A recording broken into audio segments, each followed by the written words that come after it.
este curso se ideó un poco para los usuarios del laboratorio, digamos, de nivel de seguridad 2 de virología, ¿vale?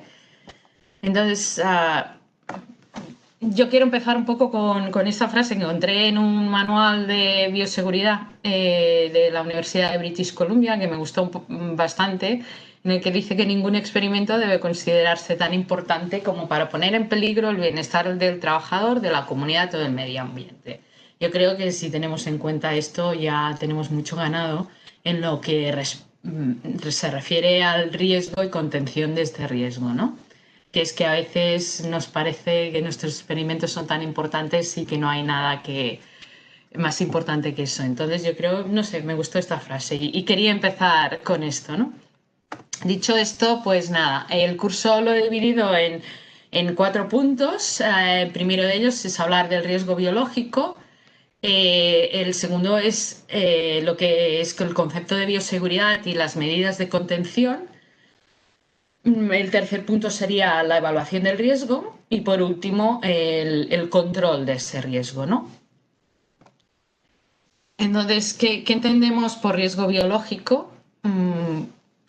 Perdónate un poco. No sé si... O sea, veis la pantalla completa, ¿no? Sí, Berta, sí, se ve perfecto. Vale, es que yo la veo medias y no tengo claro, vale. Vale, pues bueno, definimos como riesgo biológico la presencia de agentes infecciosos, de las sustancias que pueden generar estos organismos y también otros materiales biológicos que pueden ser peligrosos y que constituyen pues, una amenaza potencial para la salud humana, pero también animal y también para el medio ambiente, ¿vale? Que a veces nos olvidamos, nosotros trabajamos en biomedicina, pero puede ser también un riesgo biológico lo que afecte a la ganadería o lo que afecte a la agricultura o al medio ambiente en general, ¿no? Entonces, este riesgo biológico va muy ligado en lo que es toda la prevención de riesgos laborales y de aquí un poco el intentar hacer este curso de capacitación, o sea, hablar a todos los trabajadores de los riesgos que tenemos en nuestra actividad diaria y un poco el valorar la probabilidad que tenemos de exponernos a este riesgo, el tiempo que exponemos a este riesgo y ver pues el riesgo intrínseco, ¿no? que puede estar implicado. Entonces, definiríamos como riesgo directo pues una infección directa del agente biológico a nivel individual o bien un riesgo indirecto que sería una transmisión ya desde un individuo a otro, una transmisión comunitaria o bien una, digamos, liberación al medio ambiente que pudiese provocar un daño medioambiental importante. Entonces, cuando hablamos de riesgo biológico, ya está claro, pensamos en bacterias, o sea, pensamos en microorganismos, ¿no? Bacterias, en parásitos, en hongos, en virus también, pero no solo esto, sino también las toxinas o las proteínas o determinadas sustancias que generan estos microorganismos. A veces no hace falta tener el organismo entero, sino con expresar una de sus toxinas tenemos ya un riesgo biológico, ¿no? Y hay que tenerlo en cuenta y evaluarlo.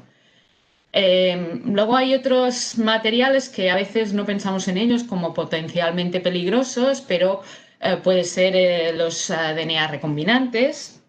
A veces determinados vectores de expresión pues pueden tener un cierto riesgo. Sí que es cierto que suelen estar en los niveles de riesgo 1 o 2, pero bueno, hay que tenerlos en cuenta, hay que evaluarlos. Las líneas celulares también hay que evaluar su riesgo. Normalmente tienen un riesgo bajo, pero pueden llevar determinados patógenos o determinados agentes que no somos conscientes de ello y en algún momento se pueden liberar. O sea, hay algunas líneas que llevan virus integrados entonces hay que tenerlo en cuenta y hay que evaluar este riesgo siempre. Y por supuesto, la sangre y otros tejidos fisiológicos, bueno, tejidos humanos, ¿no? Que no solemos pensar mucho en ellos. Nosotros a lo mejor estamos trabajando en una enfermedad como el cáncer, trabajamos con muestras humanas y no pensamos que pueden tener un riesgo biológico porque no consideramos que puedan estar infectadas. Y esto es un gran error porque todo material biológico, o sea, todo material humano tiene que considerarse como potencialmente infeccioso. O sea, todas las sangres que utilizamos son potencialmente infecciosas.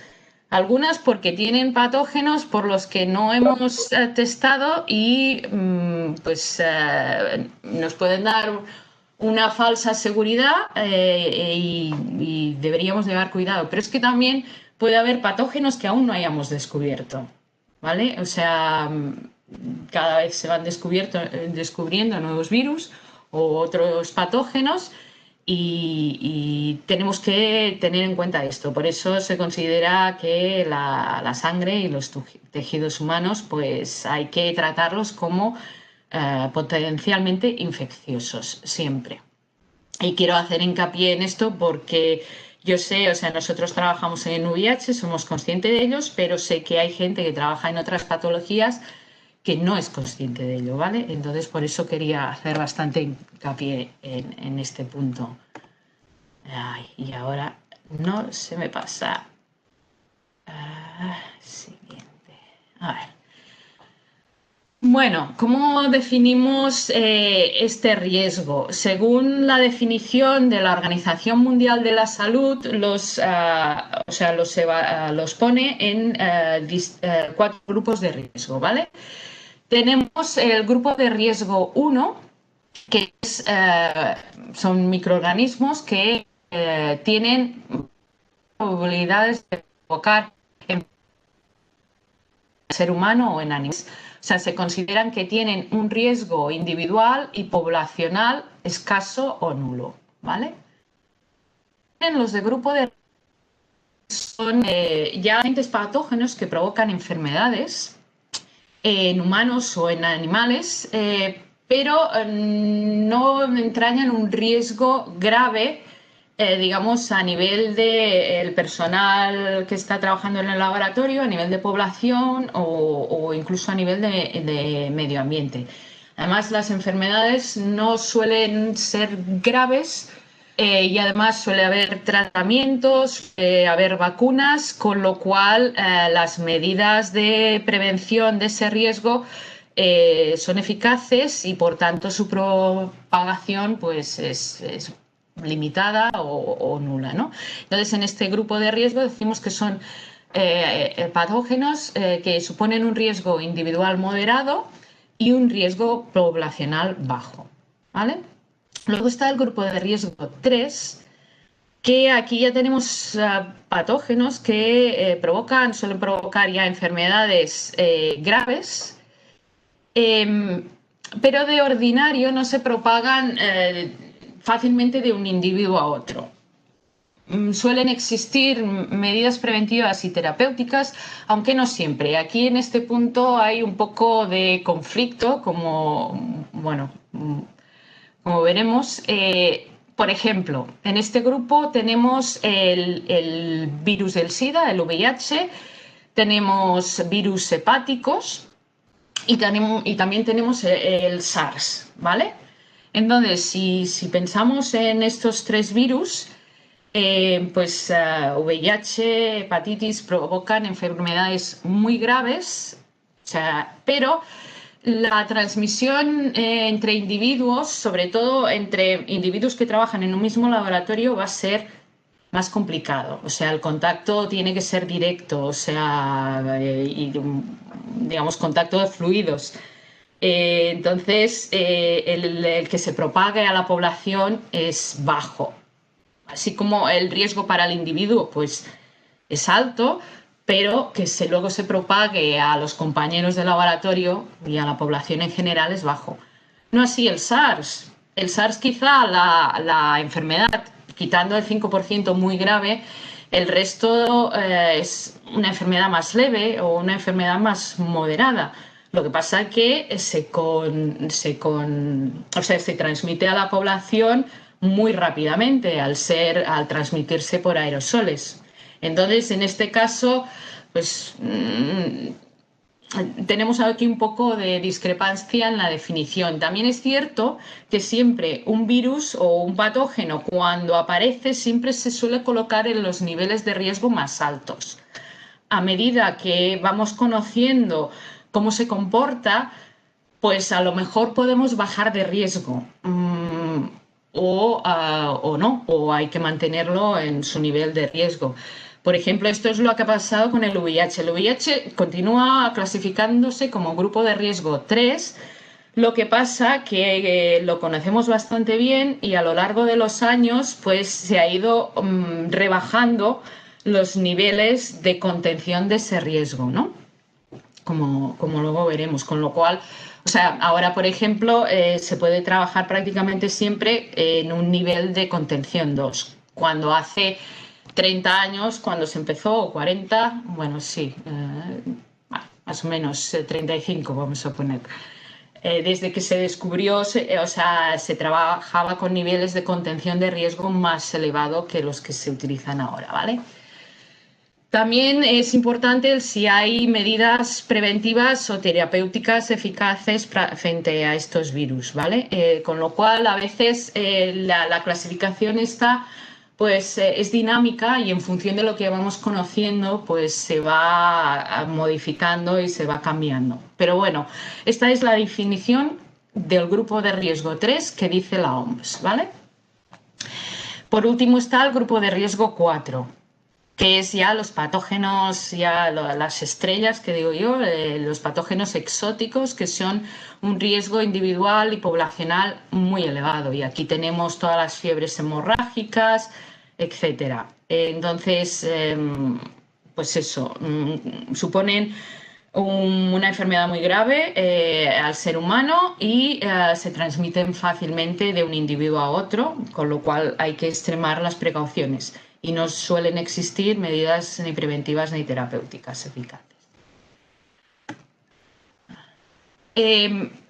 Luego está el Real Decreto 664/1997, que rige, digamos, todas las normas relacionadas con bioseguridad en España. Está basado en lo que dice la OMS, o sea, la mayoría de países cogen lo que dice la OMS y luego lo adaptan.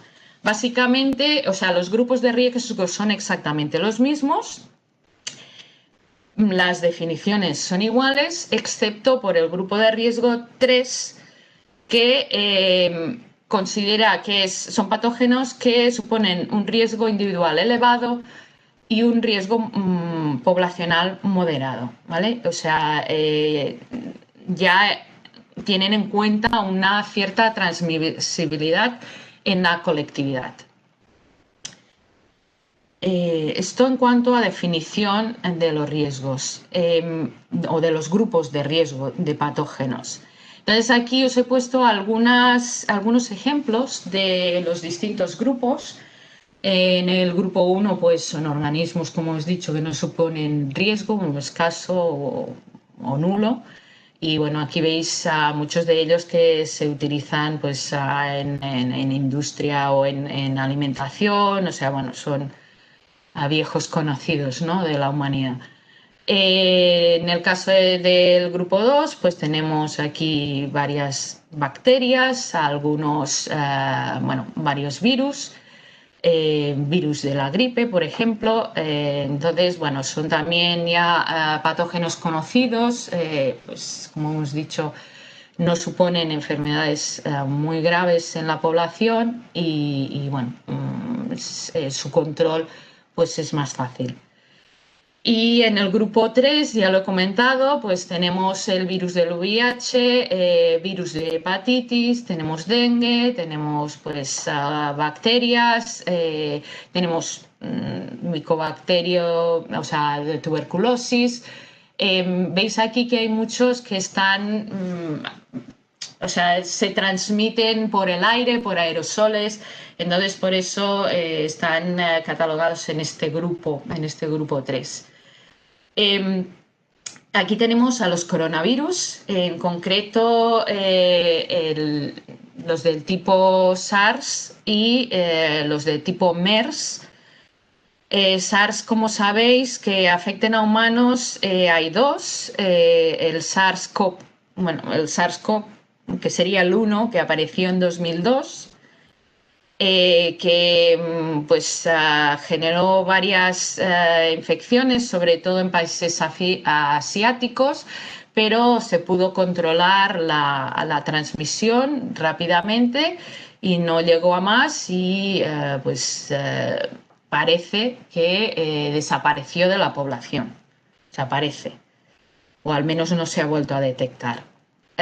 Luego tenemos el MERS, que es otro tipo de coronavirus. Este apareció en 2012 en la península de Arabia. Es un coronavirus que está en camellos y que se transmite a humanos. Tiene una mortalidad elevada, la enfermedad es grave, pero a diferencia del coronavirus que tenemos actualmente, tiene dificultades de transmisión de humano a humano. O sea, prácticamente todas las transmisiones documentadas son de camello a humano.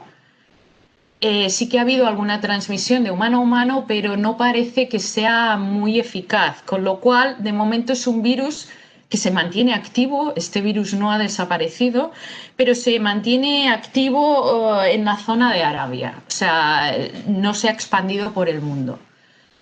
Y luego, pues ya tenemos el virus actual, el SARS-CoV-2, que bueno, ya todos sabéis lo que está ocurriendo, ¿no? Es un virus muy transmisible y bueno, aún no sabemos muy bien cómo funciona y cómo se puede parar, ¿no?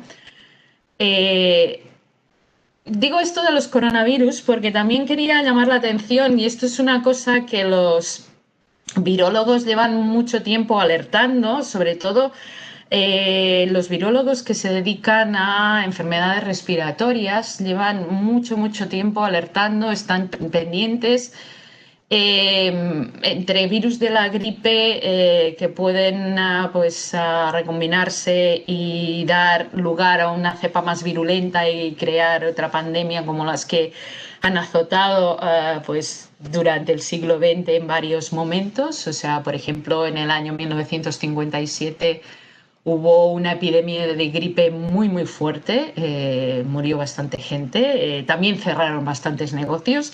Lo digo porque se habla mucho de la gripe del 19, pero la del 57 también fue muy, muy fuerte y parece que la gente no se acuerda.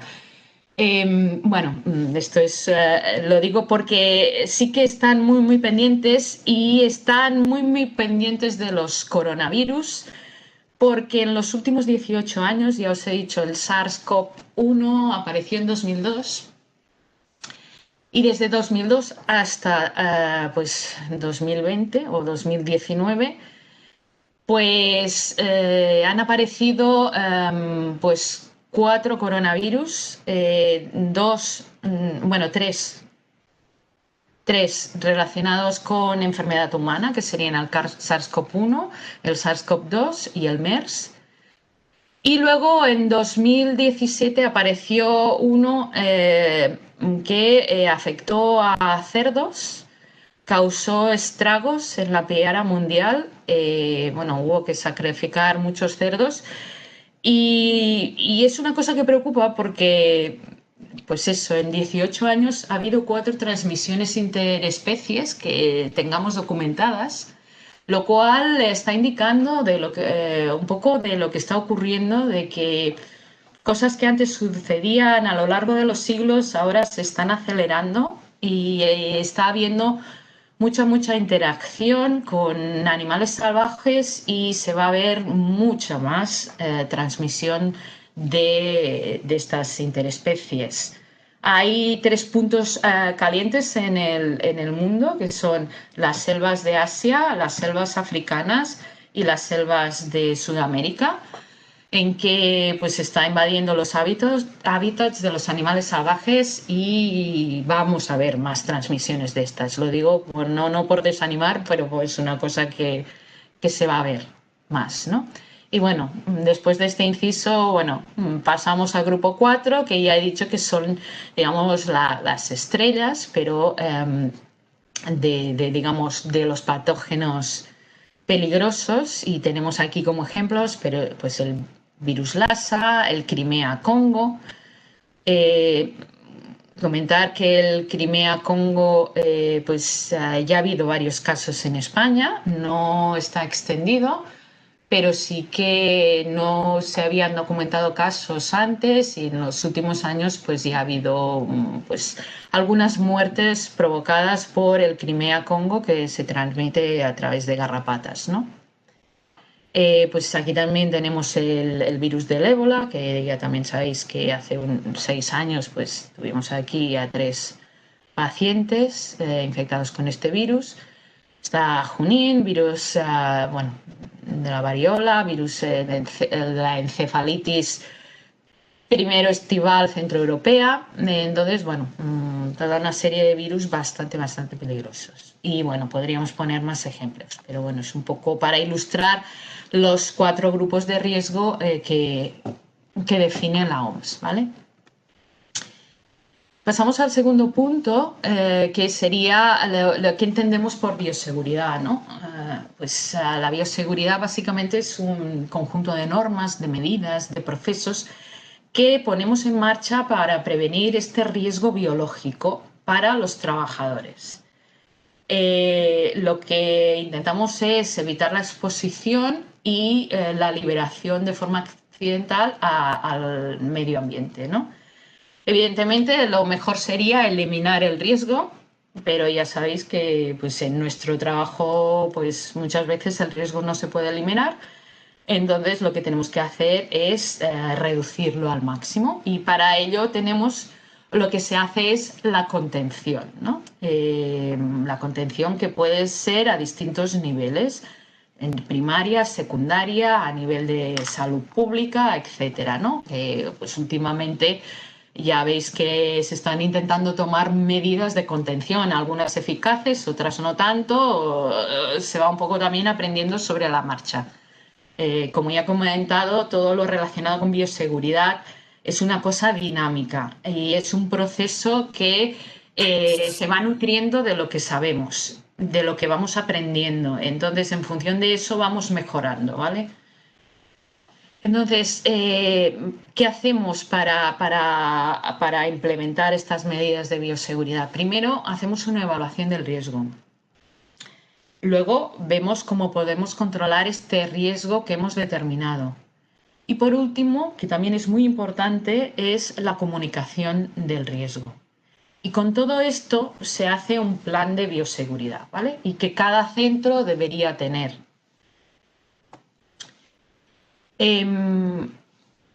¿Cómo evaluamos este riesgo?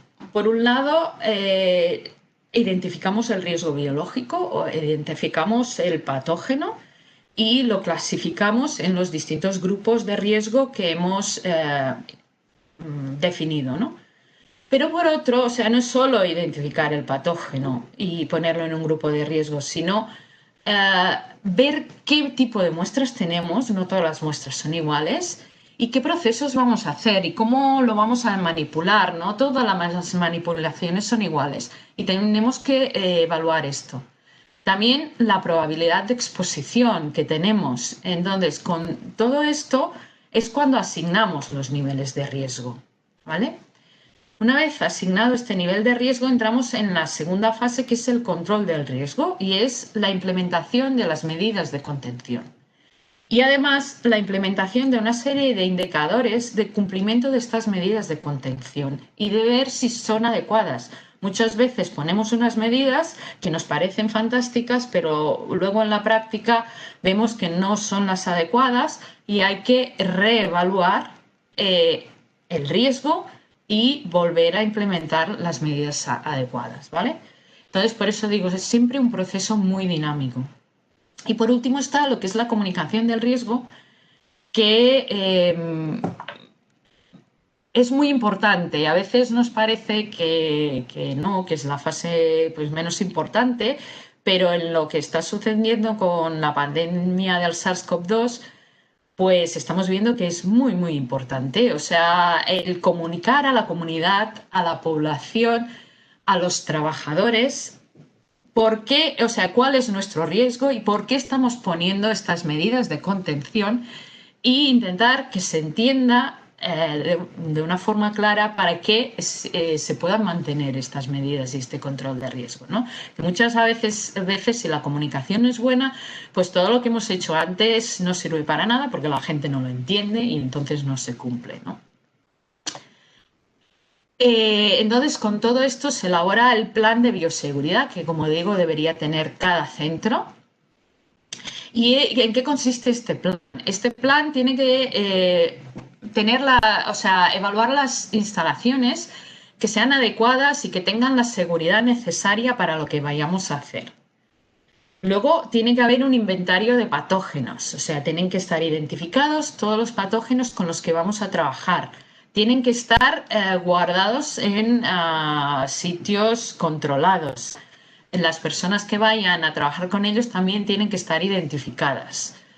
Luego entra aquí lo que es el personal que va a trabajar con estos patógenos y en el centro. Entonces, el personal tiene que estar cualificado. Para ello se intenta pues unas medidas de unas clases de formación, una evaluación continua para ir mejorando en esta cualificación y experiencia del personal. Y por último, hay que implementar unos protocolos de emergencia. Como hemos dicho, el riesgo no lo podemos eliminar, entonces hay que reducirlo y en caso de que ocurra algún accidente o algún problema, hay que tener un protocolo claro de lo que hay que hacer para, pues eso, reducir aún más la posible exposición bueno, no, el posible desarrollo de una enfermedad al trabajador, ¿vale? Tened en cuenta que estamos hablando siempre de prevenir el riesgo en los trabajadores del centro. Hemos dicho que en el control de este riesgo la contención es el concepto fundamental, ¿vale? Entonces, hemos de distinguir en nuestro caso, en nuestro entorno de trabajo, la contención primaria y la contención secundaria. La contención primaria está diseñada para la protección directa del trabajador en el laboratorio y requiere de unas buenas prácticas de laboratorio y de los equipos adecuados para la protección de este trabajador. También uno de los puntos importantes en esta contención primaria es todo lo relacionado con la salud. Si existen vacunas para el patógeno con el que estamos trabajando, hay que dárselas al trabajador, ¿vale? O sea, todo esto hay que tenerlo protocolizado y establecido para poder llevar a cabo esta contención primaria, que es proteger directamente al trabajador. Luego está la contención secundaria. Y la contención secundaria es todo el diseño de laboratorios que se hace para proteger a la comunidad y al medio ambiente, o sea, el ámbito externo de lo que es el laboratorio. O sea, la contención secundaria no es para proteger al trabajador dentro del laboratorio, sino que es para proteger al personal que está fuera del laboratorio, ¿vale? Entonces aquí necesitamos una combinación de diseño en arquitectura, en ingeniería y toda una serie de prácticas que están relacionadas con el diseño de laboratorios. Entonces, con estos niveles de contención que hemos definido, pues se identifican los niveles de bioseguridad en laboratorio, ¿vale? Que también se clasifican del 1 al 4. Pero que no confundamos con los grupos de riesgo de los patógenos. Muchas veces coinciden el grupo de riesgo del patógeno con el nivel de seguridad, pero no siempre. ¿vale? Entonces, una cosa es grupo de riesgo del patógeno, que va de 1 al 4, y otro, el nivel de contención y el nivel de bioseguridad, que también va, digamos, del laboratorio, que también va del 1 al 4, ¿vale? Pero no confundir, no es exactamente lo mismo. Entonces, en estos niveles de contención que definimos para los laboratorios, como hemos dicho, hay 4. Tenemos un primer nivel, que es el más bajo, es el nivel 1, que suele pues, utilizarse para agentes bien caracterizados que no producen enfermedad. El riesgo potencial es mínimo para el personal de laboratorio y para el medio ambiente. No se necesita un gran diseño de laboratorio. El laboratorio no tiene por qué estar alejado ni separado de zonas públicas de paso. Pues se trabaja generalmente en las boyatas. Sobre todo se utilizan prácticas microbiológicas estándar de pues, utilizar un mechero y poco más. Y no se necesitan equipos de contención especiales, ¿vale? Aquí tendríamos básicamente pues, laboratorios de universidades, de prácticas, de escuelas y algún laboratorio de rutina de hospital, pero no todos, ¿vale? Entonces, digamos, es un nivel muy, muy básico. Luego pasamos al nivel de contención 2, que aquí ya pues aumentamos el riesgo de los patógenos con los que trabajamos. Suele ser agentes de riesgo moderado a nivel individual y bajo a nivel poblacional. Ya el personal de laboratorio debe recibir una formación relacionada con el manejo de estos patógenos. El laboratorio debe estar separado de otras dependencias, el acceso, si está restringido, mucho mejor. Si no, pues se cierra la puerta cuando se esté desarrollando la actividad. Personas ajenas a la actividad no deberían entrar en el laboratorio. Se tienen que tomar ya precauciones pues, con elementos cortantes, con la generación de aerosoles y salpicaduras. Tenemos aquí ya que se empiezan a utilizar ya barreras primarias de contención, hay alguna secundaria, y sobre todo hay que también identificar en la entrada del laboratorio el tipo de riesgo y qué patógenos se van a trabajar en este laboratorio, ¿vale? Luego, bueno, en este... Sí. Bueno, luego viene el nivel de seguridad 3, el nivel de contención 3, que aquí ya es cuando trabajamos con patógenos que producen enfermedad grave y que son de alto riesgo para transmisión a la comunidad. Por eso todos los patógenos que se transmiten por el aire suelen estar en este nivel de contención, ¿vale? El personal tiene que ya recibir una formación específica y tiene que estar supervisado por científicos con amplia experiencia en el manejo de estos patógenos. O sea, antes de entrar, o sea, una persona que no haya trabajado nunca no puede entrar directamente a trabajar en estos laboratorios. Necesita, como digo, una buena formación. Aquí se utilizan ya las cabinas de bioseguridad y otros dispositivos de contención física y también digamos, de EPIs, de equipos de protección individual. Los laboratorios tienen unas características de diseño específicas, tienen pues, lo que nosotros llamamos la presión negativa, que la presión negativa no es obligatoria en los niveles de contención 2, aunque sí es aconsejable, si se tiene pues mucho mejor, pero sí es obligatoria en los niveles de contención 3. ¿Y qué quiere decir la presión negativa? Pues que el aire de fuera entra dentro, pero no el de dentro sale fuera. O sea, lo que queremos evitar es que el aire sucio, contaminado que está dentro del laboratorio pueda salir fuera de ese laboratorio sin antes haber sido limpiado, ¿no? Por eso está esta presión negativa. Todo para descontaminar ese aire se utilizan los filtros EPA. También hay todo un diseño de acceso de doble puerta, ¿vale? Hay una zona para que el personal se cambie y se ponga todos los equipos de protección.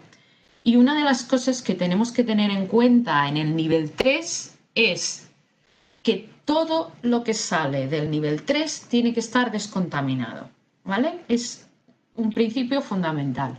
Las personas que salen de trabajar de un nivel 3 tienen que descontaminarse antes de salir, o sea, antes de ir a la zona común y, digamos, de otros laboratorios o de despachos. Se quitarán los EPIs y descontaminarán a esos EPIs y, pues, normalmente suele haber duchas para que ellos se puedan lavar y descontaminar perfectamente. Pero no solo las personas, o sea, todo el material que por alguna razón tenga que salir del laboratorio tiene que descontaminarse antes. Todos los residuos que se generen en ese laboratorio antes de salir tienen que descontaminarse por sistemas químicos, por sistemas de físicos, bueno, de autoclaves. Hay toda una serie de sistemas que permiten esta descontaminación de material y residuos antes de salir del laboratorio. Pero también es importante la descontaminación del aire. Como hemos dicho, hay una presión negativa y entonces ese aire hay que filtrarlo antes de que salga del laboratorio, y para eso se filtra con los filtros EPA. Pero también todas las aguas que salen de ese laboratorio tienen que tener una canalización distinta y tienen que ser descontaminadas antes de que vayan digamos, a la alcantarilla general, ¿vale? Entonces, claramente, uno de los factores a tener en cuenta al diseñar un nivel 3 es que todo lo que sale del nivel 3 tiene que salir descontaminado. Evidentemente hay unos controles de entrada en este nivel 3, por supuesto todos los carteles de identificación de este riesgo biológico, y los laboratorios de nivel 3 pueden estar dentro del mismo edificio donde haya otros laboratorios o otras dependencias del centro. Tienen que estar aislados, pero pueden estar dentro del mismo edificio. No así con el nivel 4, que es el nivel de máxima contención. Básicamente el nivel 4 es lo mismo que el nivel 3, pero el edificio está aislado, es independiente del resto de laboratorios y del resto de dependencias del centro. Y si hemos dicho que todo lo que sale del nivel 3 tiene que estar descontaminado, en el nivel 4 también todo lo que entra tiene que pasar por procesos de esterilización y de control. Digamos, en nivel 4, todo lo que entra y todo lo que sale está controlado. El resto, pues tanto en la utilización de EPIs como en otras medidas de contención que se utilizan, pues son bastante parecidos los niveles de contención 3 y 4, ¿vale? Sí que, bueno, se me ha olvidado a nivel de, digamos, diseño de los laboratorios.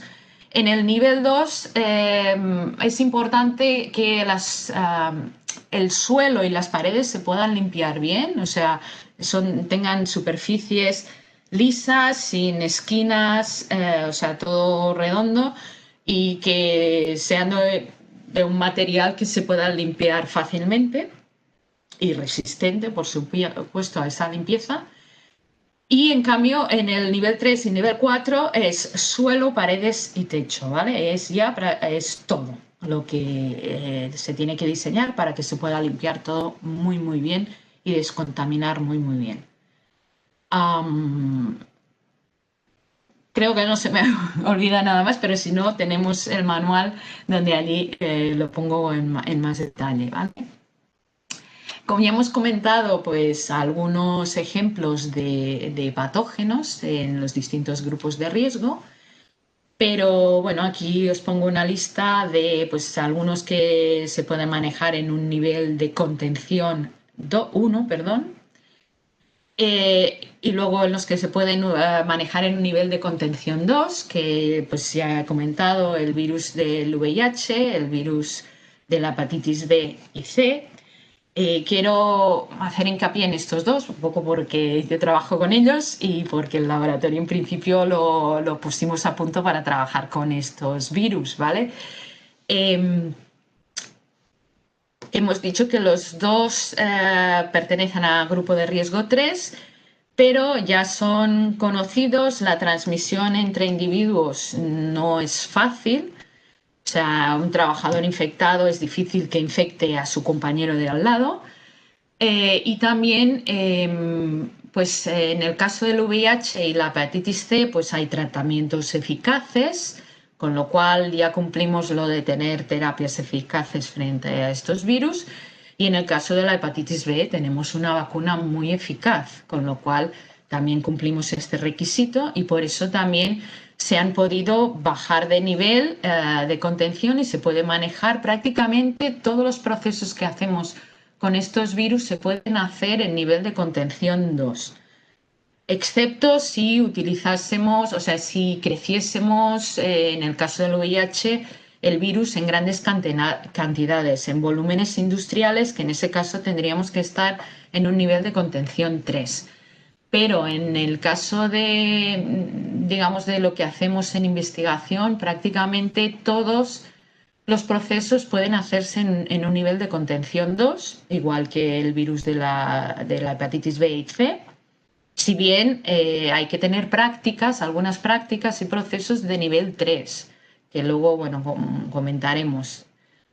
En cuanto a nivel 3, pues tenemos micobacterias y tenemos, pues, bueno, toda esta lista que os he puesto aquí y, por supuesto, los coronavirus, ¿vale? Y a nivel 4, pues tendríamos a todos los virus que estaban en el grupo de riesgo 4.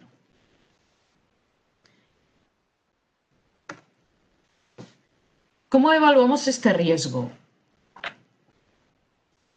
Bueno, ya hemos comentado pues ya algunas de las cosas que aparecen aquí en este gráfico. O sea, tenemos como tres aspectos a tener en cuenta. Por un lado, el agente biológico, en el que tendremos que ver qué características tiene, qué grupo de riesgo se clasifica, el modo de transmisión, la dosis, etcétera. Por otro lado, tenemos lo que es el personal que va a trabajar con este patógeno, su experiencia en el manejo de este patógeno, la formación que tiene, los EPIs de los que disponemos, los protocolos de salud que hemos elaborado, o sea, toda una serie de procesos y protocolos que afectan al personal. Y por último está el lugar de trabajo, o sea, qué instalaciones tenemos, cómo están diseñadas, qué procesos y qué técnicas vamos a hacer y qué escala vamos a trabajar. Entonces, teniendo en cuenta estos tres factores, es cuando evaluamos el riesgo y le ponemos una clasificación. ¿Vale? En el caso del organismo, ¿qué tenemos en cuenta? Pues tenemos en cuenta lo que es la patogenicidad, el de si puede producir enfermedad en humanos o no, ¿vale? Aquí, por ejemplo, entraría en lo que he comentado antes, cuando evaluamos, o sea, he comentado lo de las líneas celulares y lo de, por ejemplo, organismos o DNA recombinante o organismos genéticamente modificados, ¿vale? Entonces, los organismos genéticamente modificados, ya sea un vector viral o ya vamos a organismos superiores, hay que evaluarlos, hay que hacer una evaluación de su riesgo y hay que decidir, si, o sea, saber si pueden producir enfermedad o no. Como he comentado, muchos de los DNA recombinantes que utilizamos pues no suelen tener un riesgo bajo y suelen estar clasificados en grupo de riesgo 1 o 2. Pero hay que evaluarlo, ¿vale? O sea, no es decir, voy a utilizar esto sin pensarlo. Hay que evaluarlo. Entonces, la patogenicidad pues es el determinar si produce enfermedad o no. Virulencia es si esa enfermedad es grave o no, si va a ser crónica o a ser aguda. O sea, hay que saber qué es lo que nos podemos encontrar. La dosis infectiva. Bueno, pues hay patógenos que pocas partículas provocan ya enfermedad y hay otros patógenos que requieren de más partículas para provocar enfermedad, ¿no? Entonces, saber la dosis infectiva pues nos va a ayudar a evaluar este riesgo. Eh, la mayor parte de las veces es muy complicado saber esto. Y por ejemplo, volviendo a lo del SARS-CoV-2, una de las cosas que yo creo que está teniendo muchos problemas y a mí me llama mucho la atención es, por ejemplo, cuando se habla de los asintomáticos que pueden transmitir la infección. De acuerdo, pero ¿cuál es la carga viral que hace que se pueda transmitir esa infección? No sé si se sabe aún. ¿Son 100 partículas víricas? ¿Son 1 millón de partículas víricas? Pues saber esto para mí sería fundamental. O sea, esta dosis infectiva, si se puede saber, nos ayuda mucho a reducir el riesgo. Ya digo, es complicada saberlo, ¿vale? Pero bueno, nosotros en VIH se considera que estar por límites, o sea, indetectables, que se considera 20 copias del virus por mililitro, pues estamos ya en un nivel bajo de riesgo, ¿vale? O sea, un nivel bajo de transmisión, con lo cual, pues no es lo mismo trabajar con muestras que están indetectables, por debajo de las 20 copias de virus por mililitro, que trabajar con muestras que tienen 1 millón de copias por mililitro, ¿vale? O sea, la dosis infectiva es importante. La estabilidad, la estabilidad del patógeno, esto es importante en cuanto a cuánto tiempo permanece en superficies. Pues hay patógenos que se pueden mantener bastante tiempo en superficies, mientras que otros a los 10 minutos ya no son lábiles y bueno, no tienen un riesgo. Entonces, esto ayuda bastante a lo que es toda la descontaminación de las superficies, que para el trabajo en el laboratorio es importante. En cuanto a la vía de transmisión, pues también es muy importante saberla. No es lo mismo la transmisión a través de fluidos corporales, como es el caso del VIH y de la hepatitis, que por aerosoles, como es el caso del SARS. Entonces, una vía es mucho más, tiene un riesgo más elevado que la otra, ¿vale? Entonces, en eso también es importante tenerlo en cuenta a la hora de evaluar el riesgo. Y la transmisión comunitaria, por supuesto, ya hemos comentado. Si la transmisión entre individuos es baja, pues el riesgo es menos elevado. Si la transmisión entre individuos es muy fácil y muy elevada, pues el riesgo también es más elevado. También hay que tener en cuenta el impacto ambiental. En este caso es cuando ya entramos con patógenos que afectan a animales y afectan a plantas también, ¿no? Todo el efecto que puede tener en ganadería y agricultura, por ejemplo. También, si tenemos vacunas y tratamiento, como he dicho, en el caso de VIH hepatitis, pues tenemos tanto vacunas para la hepatitis B como tratamientos para el VIH y hepatitis C, que son eficaces, con lo cual esto nos ayuda a reducir el riesgo. Por otro lado, si tenemos historial que se ha reportado de infecciones adquiridas en laboratorio, pues esto también nos va a ayudar mucho a reducir el riesgo de contagio en los trabajadores. Por ejemplo, en el caso de VIH sí que hay cierta documentación de esto, sobre todo al inicio de la epidemia. Por ejemplo, nosotros en laboratorio tendríamos un riesgo básicamente de exposición a este patógeno en caso de pinchazos y en caso de exposición de líquido infeccioso a mucosas, ¿no? Sobre todo ojos, pero también podría ser a través de la boca, ¿no?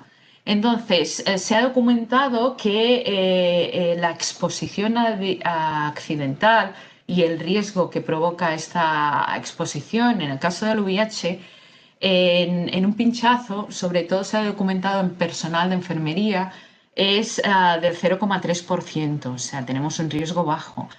Y exposición en mucosas, que ya sería más relacionado con el riesgo en el personal de laboratorio, es del 0,09%, o sea que los riesgos son bajos. Evidentemente, en el riesgo cero no existe, pero sabiendo esto, podemos poner unas medidas de contención que nos ayuden aún más a reducir este riesgo. En el caso de la hepatitis, el riesgo de pinchazo se ha documentado entre el 6-30%. En el caso de la hepatitis B, o sea, esto ya es un poquito más elevado, pero tened en cuenta que tenemos una vacuna. Entonces, todo el personal que trabaje con muestras biológicas debería estar vacunado de la hepatitis B. Y en el caso de la hepatitis C, pues el riesgo por pinchazo se ha documentado en el 1,8%, ¿vale? Entonces, pero no todos los patógenos tenemos datos sobre estos riesgos y con lo cual, pues a falta de datos siempre se tiende a evaluar máximo riesgo y a medida que se conoce más, pues podemos bajar el riesgo. El otro punto que hemos dicho es el personal de laboratorio, que depende de la experiencia que tenga en el manejo de patógenos. Si no tiene experiencia, pues habrá que formarlo. Si tiene experiencia, pues habrá que ir recordándole todos estos riesgos, porque todos tenemos tendencia de, bueno, como ya nos lo sabemos, nos olvidamos un poco, relajamos medidas y esto a veces puede ser peligroso, el relajarse o pensar que ya lo sabemos todo, porque pues, puede llevar a accidentes que no, que es lo que intentamos evitar. Y por supuesto, lo que hay que tener es un buen plan de prevención en salud. Esto ya la empresa tiene que hacerlo de acuerdo con los servicios de prevención, pero el trabajador tiene que poder tener una buena cobertura y de ser evaluado con respecto a su salud y a sus riesgos, ¿no? Por último, es lo que hemos dicho, el lugar de trabajo, que aquí se evalúan técnicas y procesos. Por eso digo, no basta con decir voy a trabajar con VIH o voy a trabajar con muestras de pacientes COVID-19. No, o sea, hay que saber qué es lo que vas a hacer con eso. Por ejemplo, cuando empezamos con el laboratorio, se prohibió hacer cultivo o cualquier proceso que pudiese aumentar la concentración del virus de SARS-CoV-2. ¿Por qué? Porque el IDIPAZ no tiene instalaciones adecuadas para ello. Y además, como aún no sabemos mucho, tampoco teníamos claro cuáles eran las muestras biológicas que podían dar lugar a que por cualquier motivo ese virus se expandiese, ¿no? Por eso determinados procesos no se han permitido. Todos los procesos que generan muchos aerosoles tampoco se permiten en una pollata de laboratorio normal, sino que requieren pues, de unas medidas de contención adecuadas. Entonces, por eso no es decir voy a trabajar con este patógeno, no, es ¿qué vas a hacer con ese patógeno? Descríbeme las técnicas y descríbeme los procesos. Y esto nos permite evaluar si ese riesgo es asumible o no es asumible. Entonces, por eso, en determinadas ocasiones se va a decir, no, esto no lo puedes hacer, y en otras se dirá, sí, pues esto puedes hacerlo, ¿vale? Luego hay que tener en cuenta la concentración. Esto va relacionado un poco con tres ambientes. Cuando trabajamos con patógenos, podríamos definir el laboratorio clínico asistencial, ¿vale? el laboratorio de investigación y el laboratorio industrial. Entonces, el laboratorio clínico asistencial, el riesgo básicamente es por desconocimiento de lo que lleva la muestra que se está manejando. Normalmente las cantidades de muestras no son muy grandes, pero sí que si se desconoce ese es el riesgo. En el caso del laboratorio de investigación, pues normalmente solemos conocer ese riesgo. En nuestro caso, sabemos que trabajamos con muestras VIH y tenemos ya un cierto volumen, con lo cual aumentamos un poco el riesgo, pero como tenemos claro lo que tenemos, pues tenemos ya unas medidas de contención adecuadas. Y en el caso de un laboratorio industrial, aquí al trabajar con volúmenes muy elevados, pues se aumenta el riesgo, ¿no? Entonces, pues de aquí lo de la concentración, depende un poco de qué tipo de muestras y qué volumen. Y la escala, perdón, también. Y por último, el origen, que el origen pues depende de si es un patógeno importado o un patógeno que ya está en la comunidad, que es autóctono y entonces se relaciona más con el impacto ambiental, pues no será lo mismo si es importado o no, ¿vale? Con todas estas cosas que hemos ido evaluando una a una, determinamos el nivel de riesgo y pasamos a lo que es el control del riesgo. Y para ello tenemos el control administrativo, la salud laboral, los equipos de contención, el diseño del laboratorio y los procesos. En el control administrativo, que aunque parece, bueno, es todo muy burocrático y a lo mejor no parece importante, pero sí lo es mucho. O sea, aquí tenemos que tener registro de todos los materiales biopeligrosos, registro y procedimientos operativos estándar y de los procesos científicos, inventario de todo lo que tenemos, todas, o sea, protocolos del transporte, de exportación, de importación, toda la capacitación del personal, toda la señalización. Y una cosa que me parece a mí muy, muy importante es el Comité de Bioseguridad. No es una cosa obligatoria actualmente en España, pero sí que es aconsejable. En el IDIPAZ no lo tenemos, pero sí que lo hemos hablado y bueno, a mí me parece muy, muy importante tener un comité de bioseguridad que está formado por expertos de distintas disciplinas que evalúan de alguna manera todos los proyectos, todos los procesos y todas las instalaciones para luego determinar si se puede llevar a cabo o no se puede llevar a cabo o si necesita una actualización o si se necesita una inversión, pues para poder llevar a cabo un proyecto que es muy interesante pero que en estos momentos no se puede llevar a cabo. Bueno, y muchas otras funciones que tiene el Comité de Bioseguridad. A mí me parece fundamental, pero bueno, actualmente la legislación en España no lo obliga, pero sí que lo aconseja. En cuanto a salud laboral, pues ya lo he comentado, el programa de vigilancia médica de los trabajadores es fundamental y que se haga de forma periódica y tener toda una serie de protocolos en caso de accidentes. En cuanto a los equipos de contención, pues aquí entran todas las cabinas de bioseguridad y otros equipos de barrera primaria que luego comentaremos, así como los equipos de protección individual. Luego está el diseño del laboratorio, que ya lo hemos comentado. Aquí entran los niveles de contención 1, 2, 3 y 4.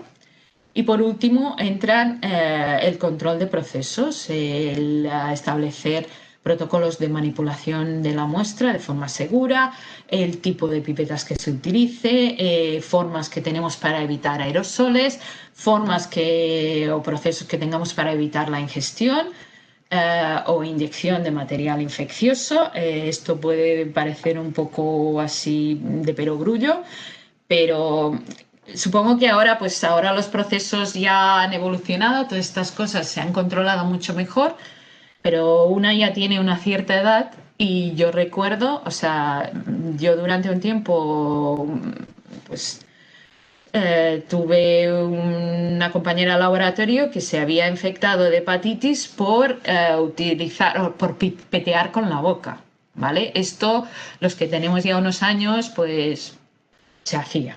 Ahora actualmente ya no se hace. Hay toda una serie de mecanismos de pipetus, etcétera, que para evitar esto. Pero lo digo porque estas cosas, pues, se van evolucionando y se van controlando y se van mejorando, ¿no?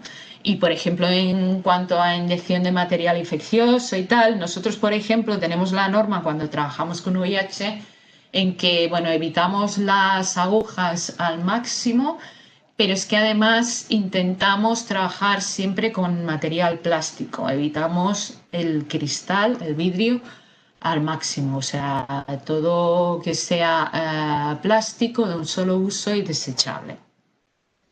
Y luego también, en cuanto a procesos, están todas las medidas higiénicas, ¿no? El saber cómo lavarse las manos, cómo desinfectar todo el material, etcétera, etcétera.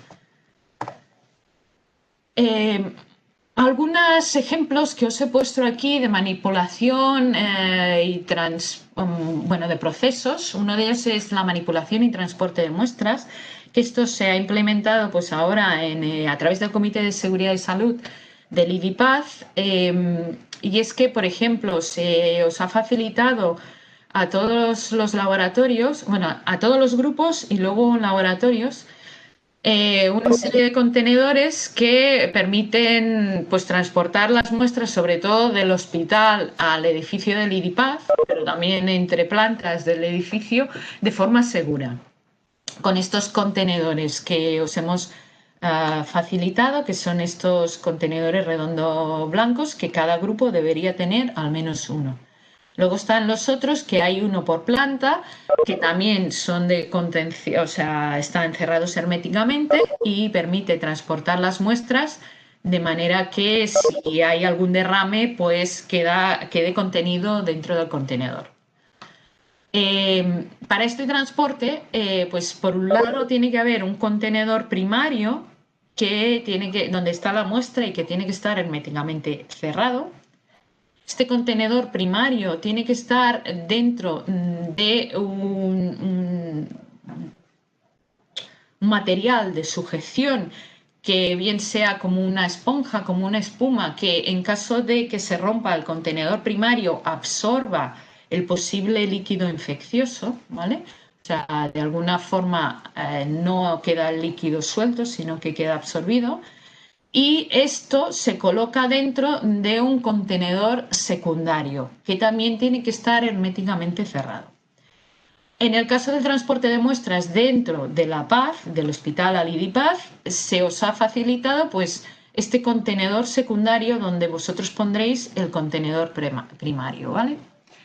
En caso de que el transporte se realice fuera de nuestro centro, tiene que ir dentro de un tercer contenedor, de un contenedor terciario, que suele ser una caja parecida de cartón, pero tiene que ser resistente, sobre todo al agua, tiene que, no sé la normativa ahora, pero resistente a una media hora, creo, allí con mucha agua y tal, o sea, tiene que tener una cierta resistencia al agua, ¿vale? Y tiene que ir etiquetado con estas etiquetas que os he puesto aquí. La primera de ellas es el código UN 3373, que es la mayoría de muestras que vamos a manejar por la cantidad y por la concentración del posible patógeno, se consideran pues, muestras de material biológico de categoría B, y con esta señalización es suficiente. Si ya aumentamos la concentración y nos vamos a cultivos de virus que ya pueden tener 10 millones de partículas por mililitro o 100 millones de partículas por mililitro, etcétera, entonces ya vamos a un material biológico más concentrado, de un patógeno más concentrado, y lo que tenemos es esta etiqueta, que es la UN 2814. Entonces, básicamente nosotros vamos a utilizar estas dos etiquetas para el transporte de material biológico e infeccioso, ¿no? La normativa de transporte pues, es muy amplia y hay toda una serie de normas. Una de ellas, por ejemplo, y tenerlo en cuenta, es que no podéis utilizar vuestro coche particular para llevar muestras biológicas. Es cierto, todos lo hemos hecho, pero no se debería hacer. Y si os para la policía, os puede poner una multa, ¿vale? Entonces, que lo tengáis en cuenta. En cuanto a otros procesos, pues es muy importante evitar aerosoles. Aerosoles pues son estas partículas líquidas o sólidas suspendidas que son de muy poco tamaño, muy poco diámetro, que no las vemos, pero que las tenemos prácticamente en todos los procesos, desde el uso de pipetas a cuando tenemos agitación, homogenización, centrifugación. En citometría, sobre todo si utilizamos sorte, cuando hacemos inyecciones, incluso en siembra de placas. O sea, tenéis que tener en cuenta que los procesos de laboratorio, la gran mayoría genera aerosoles, ¿vale? Y hay que tenerlo en cuenta a la hora de saber en cada momento dónde hay que realizar determinado proceso. La mayor parte de procesos que generan aerosoles se suelen realizar en cabinas de seguridad biológica.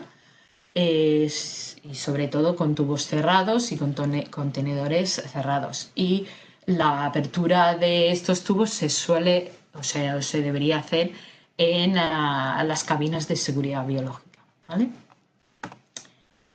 En el caso del SARS-CoV-2, esto es lo que aconseja la OMS en cuanto a procesos. Entonces, dice que se puede realizar en un nivel de contención 2 lo que sea el diagnóstico de rutina de muestras de sangre, todas las manipulaciones que hayan inactivado previamente el virus, o bien lisando o fijándolo o algunas otras maneras, pero hay que inactivar ese virus. Bueno, se pueden realizar pues procesos de rutina digamos, de microbiológicos y todo lo que está relacionado con el transporte de muestras siempre y cuando se utilicen los contenedores adecuados. Pero recomienda que todos estos procesos que se pueden realizar en un nivel de contención 2 se hagan utilizando protocolos o equipos de contención 3. Lo que hemos dicho, todo lo que pueda generar aerosoles tiene que hacerse en una cabina de bioseguridad biológica. Todos los trabajadores que trabajen con estas muestras tienen que ir con los equipos de protección individual adecuados, con guantes, con las batas adecuadas, que normalmente suelen ser atadas atrás, manga larga. Tienen que llevar gafas de protección y mascarillas quirúrgicas. En procesos que se generen muchos aerosoles hay que llevar además una pantalla facial, ¿vale? Las centrifugaciones se tienen que hacer con los cestillos, o sea, con las centrífugas preparadas para este tipo de muestras, que suelen llevar unos rotores o bien que se sellan o bien que los cestillos están sellados, ¿vale? Y poco más recomienda en este sentido. Ya todo el resto de procesos debe realizarse en un nivel de contención 3, sobre todo si hay cultivo del agente del virus y manipulaciones que impliquen pues, un crecimiento o una concentración por el proceso que sea de este agente infeccioso, ¿vale? Esto es lo que recomienda la OMS y es un poco lo que estamos haciendo en el IDIPAD, ¿vale? Por ejemplo, como no tenemos un nivel de contención 3, todos los procesos que impliquen esto no se realizan en el IDIPAD. Mientras que los procesos que requieran, pues, o bien son diagnósticos de rutina, manejo de sangre, se pueden hacer en nivel de contención 2, siempre en cabinas de bioseguridad y utilizando los EPIs correspondientes. Y todos los procesos que no se desarrollen dentro de las cabinas de bioseguridad tienen que haber inactivado antes el virus, o bien lisando o bien fijando, por ejemplo, citometría se ha pedido, se ha exigido que se fijen las muestras para pasar por el citómetro. ¿Qué equipos de contención disponemos? Los primarios. Tenemos los equipos de protección individual, que son las batas. Como he dicho, las batas tienen que cumplir una normativa especial, tienen que estar testadas frente a agentes biológicos, tanto si las pruebas tienen que haberse hecho en líquido, en polvo y en aerosol, o sea, hay toda una normativa con respecto a esto, no sirve cualquier bata. Tienen que estar atadas atrás, como he dicho, manga larga, puños cerrados. Normalmente utilizamos batas desechables, aunque en algunos casos se pueden reciclar previo descontaminación con etanol. Luego Alejandro os enseñará la forma adecuada de quitarse estas batas. Y estas batas son las que utilizamos en nuestro caso para trabajar en el laboratorio de bioseguridad 2 que tenemos en la planta -1 del IBIPAZ. Luego los guantes, que bueno, también tienen que cumplir una normativa especial frente a virus. De deciros que todos los guantes que utilizamos en el IBIPAZ cumplen esta normativa. Y muchas veces en el laboratorio, digamos, de virus trabajamos con doble guante. Eso también es importante a veces, que el doble guante no es para evitar pinchazos, como alguna gente cree, sino que el doble guante es porque en caso de derrame, en caso de contaminación del guante superior, fácilmente te lo quitas y tu mano queda protegida por un guante interno. Y luego ya te vuelves a poner un guante limpio y continúas trabajando. Para eso es el doble guante, no para evitar pinchazos, como lo comento porque sé que hay gente que piensa eso. Entonces ya sé que en general se sabe para qué es el doble guante, pero no está de más comentarlo.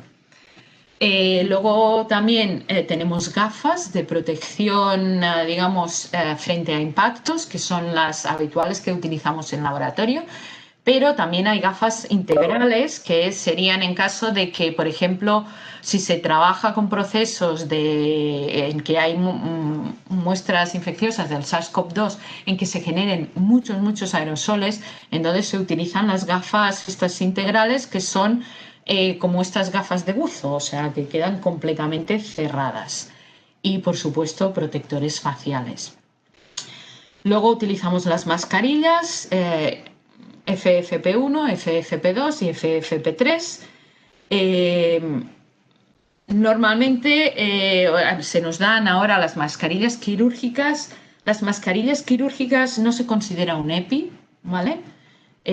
Porque lo que hace es proteger al otro, no protege a uno. Las que protegen al trabajador de forma individual son las FFP2, FFP3. Cuando se generen muchos aerosoles es conveniente utilizar la FFP2 o la FFP3. Son parecidas, la única diferencia, si no recuerdo mal, es que la FFP2, o sea, protegen frente a partículas de 0,03 micrómetros, o sea, partículas muy pequeñas, y la FFP2 creo que protege en un 92%, si no recuerdo mal, y la FFP3 en un 96-97%, ¿vale? Pero las dos protegen. Estos son en cuanto a los equipos de contención individual. Sí que si trabajamos ya en niveles de contención 3 y 4, ya son los trajes estos completos de buzo que además llevan ya sistema de respiración pues individual, pero que no es el caso de lo que tenemos en el IBIPAZ. Otros equipos de contención primarios, ¿vale? Tenedlo en cuenta, son primarios. Son las cabinas de seguridad biológica y tenemos tres clases. Las de clase 1, que es lo que hace es entrar aire de fuera, circula por la cabina y sale por un conducto y se filtra por filtro SEPA. Y están diseñadas para proteger al trabajador, pero no para mantener a las muestras estériles, ¿vale?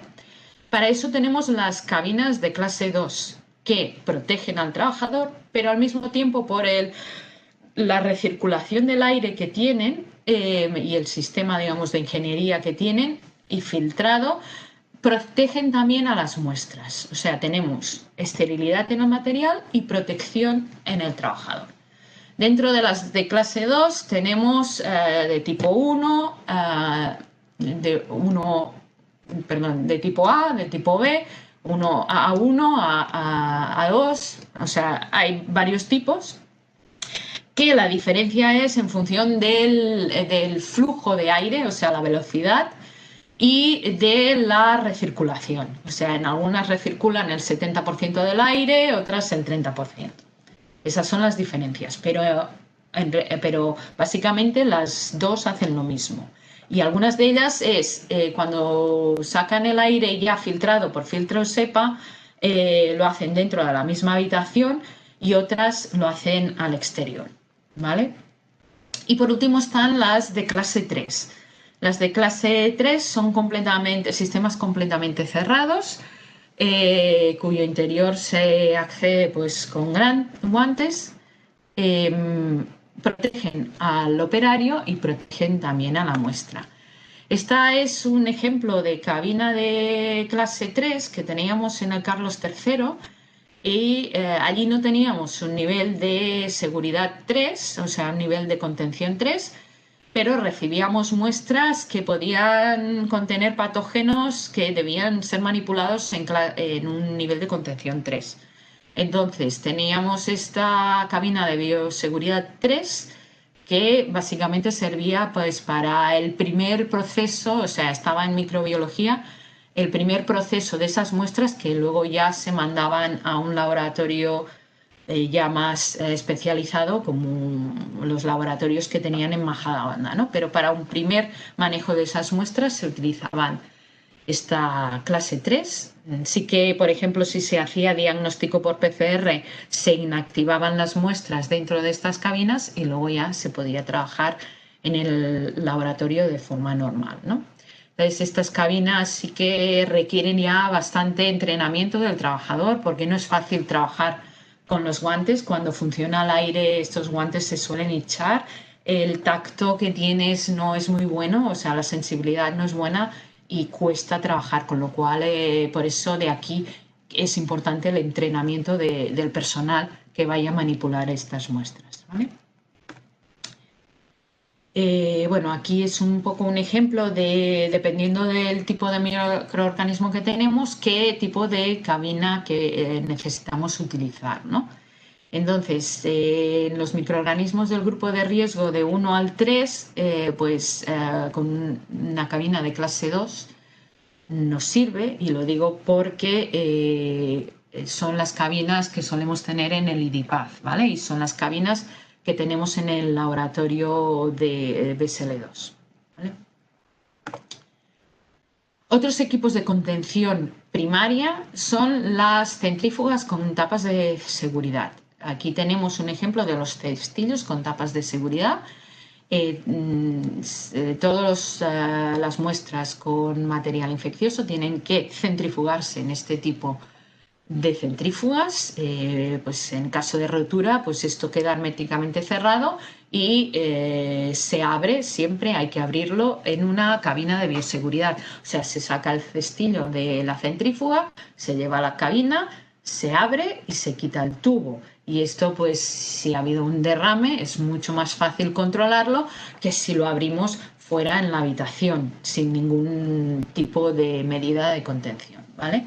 Entonces es importante tenerlo en cuenta, que los contenedores estos se abren dentro de las cabinas de bioseguridad.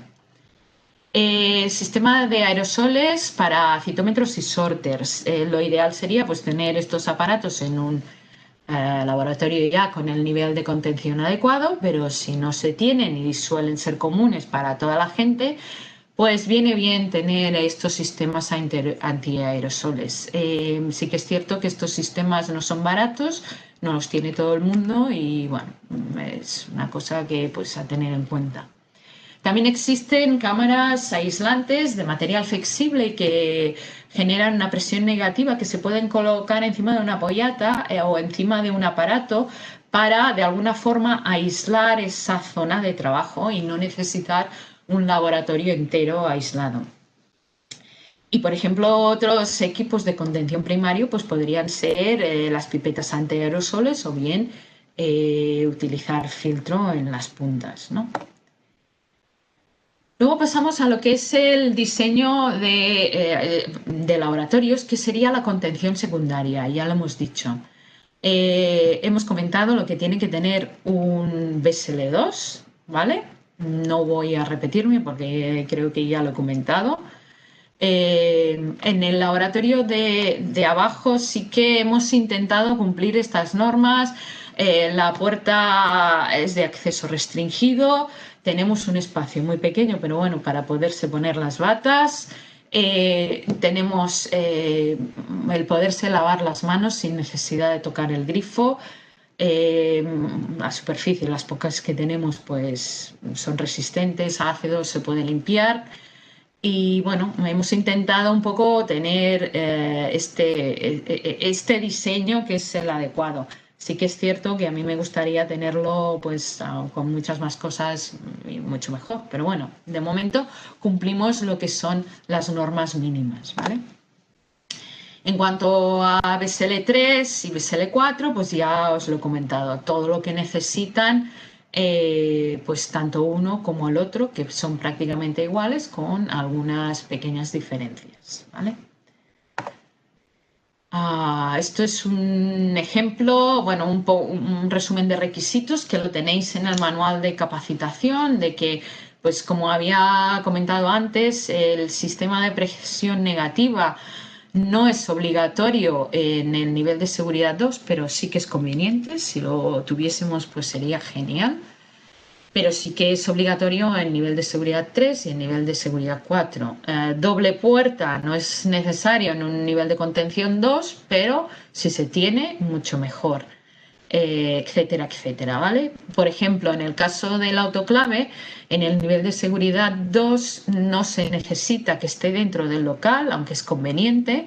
En el caso del laboratorio de LadyPath la tenemos cerca, en la zona de lavado, pero sí que es obligatorio en un nivel 3 y en un nivel 4, ¿no? Entonces, bueno, un poco esto es un resumen de las diferencias entre los distintos laboratorios y los niveles de bioseguridad. Salud laboral. Bueno, hay que tener un protocolo de qué hacer en cuanto a heridas y pinchazos, en cuanto a salpicaduras. En el laboratorio hemos puesto pues un poco el protocolo de emergencia, pues hay un botiquín con todo lo necesario pues para un pequeño accidente, un pequeño corte que se puede en ese momento limpiar y a desinfectar.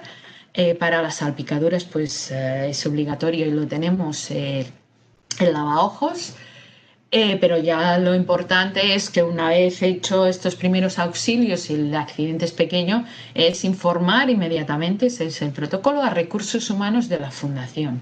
Eso es lo que se debería hacer siempre. Se llama al Centro Asistencial FREMAP, que es lo que ha establecido la fundación. Y bueno, lo de acudir al Hospital de la Paz, esto lo pongo solo para los de VIH, el resto no, el resto hay que llamar a FREMAP y hay que ir a FREMAP y ellos ya allí dicen lo que hay que hacer. Los de VIH hay que llamar a FREMAP, pero en caso de exposición a material infeccioso de VIH, hay un protocolo que es profilaxis post-exposición. Y tenemos esta profilaxis solo se dispensa en hospital y nosotros pues tenemos un servicio de infecciosas que es el que dispensa este tratamiento y lo más lógico es que vayamos a los médicos ya de nuestro servicio, ¿no? Y además bajo criterio médico se realizan unas pautas diagnósticas que suelen ser pues varias para seguir si hay una posible infección en caso de exposición. Si la emergencia es grave, Pues hay que avisar directamente al jefe de zona o seguridad interna del hospital y seguir el protocolo del Hospital La Paz, o sea, de actuación del IDIPAZ. Que todo esto está protocolizado, hay unas instrucciones de, o sea, en caso de qué hacer en este tipo de casos, que quizá debería tenerlo todo el mundo y pedirse al responsable de laboratorios, que estos protocolos existen, ¿vale? Como he comentado, en el caso de VIH y hepatitis, en caso de exposición, pues bajo criterio médico se administra la profilaxis post-exposición durante un mes y se determinan las serologías necesarias para seguir a la persona accidentada. Se suele hacer un seguimiento serológico pues al mes, un mes y medio, a los 3 meses, a los 6 meses y a los 12 meses. En el caso de hepatitis, pues bueno, se suele hacer o decidir si va a haber una inmunización activa frente a hepatitis o a tétanos. En el caso de accidente o exposición con el SARS-CoV-2, de momento lo que ha establecido la empresa es que en caso de exposición accidental se va a realizar un test de diagnóstico por PCR transcurridos 5 o 7 días después de la exposición. Sabéis que si se hace una PCR justo al momento o el día después de la exposición va a dar negativa seguro, porque requiere de unos días para que el virus empiece a replicar. Entonces se ha establecido entre 5 o 7 días. Pero evidentemente, o sea, lo que hay que hacer es avisar directamente a recursos humanos.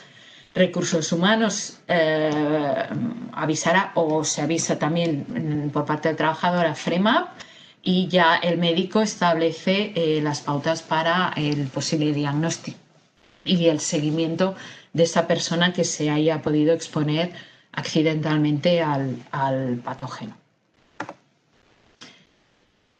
Por último, en cuanto a descontaminación, lo que utilizamos bueno, tenemos varios procesos, ¿vale? Para descontaminación. Como he dicho, todos los materiales y equipos contaminados tienen que descontaminarse antes de ser desechados o antes de salir. Y tenemos varios métodos, o bien esterilización, que sería pues o bien calor húmedo o calor seco. Calor húmedo es lo que solemos hacer, son las autoclaves que tenemos a una presión adecuada que llegan a una temperatura de unos 121 grados y esto es bastante eficaz, ¿vale? Luego tenemos la descontaminación química, que tenemos alcoholes, sustancias cloradas, fenoles, etcétera. Normalmente utilizamos sustancias cloradas, ¿vale? Y también tenemos métodos de descontaminación como puede ser la radiación y en este caso utilizamos radiación no ionizante que sería la radiación ultravioleta. Tener en cuenta que depende del patógeno que estemos trabajando, pues la descontaminación será más o menos fácil. Entonces tenemos que si estamos con esporas, con priones, con micobacterias, pues la resistencia a la desinfección es mucho más elevada, pero tenemos la suerte en el caso del laboratorio de trabajar con virus grandes, con envuelta, como son el VIH, el virus de la hepatitis y el SARS-CoV-2, en que la resistencia a la desinfección es baja, con lo cual con lejía lo eliminamos o lo inactivamos, ¿vale? Y aquí tenemos, pues, cómo lo podemos hacer. En el caso de superficies, sobre todo en las cabinas, utilizamos etanol al 70%, que tiene que estar un tiempo mínimo de contacto de 1 minuto, ¿vale? Para que sea efectivo y luego ya lo secamos y lo limpiamos. Si utilizamos lejía, que para las cabinas no es bueno, pero para otras superficies sí, la utilizamos al 0,1% y dejamos que esté en la superficie de contacto 10 minutos antes de fregarlo y eliminarlo, ¿vale? No es rociar con lejía y ya está, sino dejarlo un tiempo. Si en lugar de superficies lo que queremos es descontaminar vertidos o líquidos con cierta carga orgánica, aumentamos el porcentaje de lejía, el 1%, y el tiempo de contacto mínimo tiene que ser 1 minuto. En este caso, a veces la sangre, cuando la echas con lejía, provoca un coágulo y a lo mejor la parte interna no queda bien descontaminada, y por eso en muchos sitios, sobre todo en niveles de concentración 3 y 4, bueno, se utiliza más que lejía, se utiliza estos compuestos como el Virkon o el Parasafe, que pues son mejores, de alguna forma les facilitan esta desinfección, sobre todo de los vertidos líquidos, ¿vale? En el caso del laboratorio SL2 tenemos Virkon de momento al 1%, que como digo se utiliza, se deja unos 10 minutos para que actúe, y también tenemos lejía, por supuesto, al 0,1% para desinfección de superficies. En cuanto a la descontaminación, bueno, a la gestión de residuos, el IDIPAZ tiene un folleto, un protocolo de cómo realizar toda esta gestión de residuos. Nosotros en el laboratorio SL2, para facilitar las cosas, lo hemos reducido, digamos, a 3 contenedores. Por un lado, todo lo que sea papel, plástico no sucio, que no esté contaminado, va a los contenedores de residuos generales de papel y plástico. Los punzantes van con los residuos de punzantes, si es que hay alguno, y el resto de material, sean muestras biológicas, sea material sucio, sean guantes, sean batas, sean mascarillas, sean papel que se ha utilizado para limpiar superficies, o sea, todo va al contenedor negro dentro de la bolsa roja, ¿vale? O sea, en el resto de laboratorios del IDIPAZ no es así, pero en el caso del laboratorio SL2 sí que lo hemos hecho así. O sea, todo el material que hay en ese laboratorio se considera potencialmente infeccioso, con lo cual va al cubo negro. Lo digo para un poco hacer hincapié en la diferencia con lo que hacen el resto de laboratorios. Y bueno, ya termino solo con pues, esta frase de otro manual de bioseguridad, en este caso de la Universidad de Berkeley, en el que dice que hay que encontrar, o sea, que tampoco hay que estresarse, hay que encontrar un equilibrio entre las buenas prácticas de laboratorio, pero sin entrar en el exceso y en el histerismo para llevar a buen puerto todo nuestro trabajo, ¿no? Y quería terminar también con esta frase que me gustó de El arte de la guerra, en que, pues nada, que tampoco hay que estresarse, como he dicho. Si conoces al enemigo y te conoces a ti mismo, no debes temer al resultado de 100 batallas. Si te conoces a ti mismo, pero no al enemigo, por cada victoria que ganes también sufrirás una derrota. Pero si no conoces al enemigo ni a ti mismo, sucumbirás en cada batalla. Entonces, bueno, pues hasta aquí mi charla. Os he pasado el manual de uso del laboratorio SL2. A los que vayáis a utilizarlo, pues os recomiendo que lo leáis. Evidentemente, todo es susceptible de mejorar. Si veis alguna cosa que se puede mejorar, pues yo os lo agradeceré. Y nada, termino aquí. A ver, espérate un momento, que esto de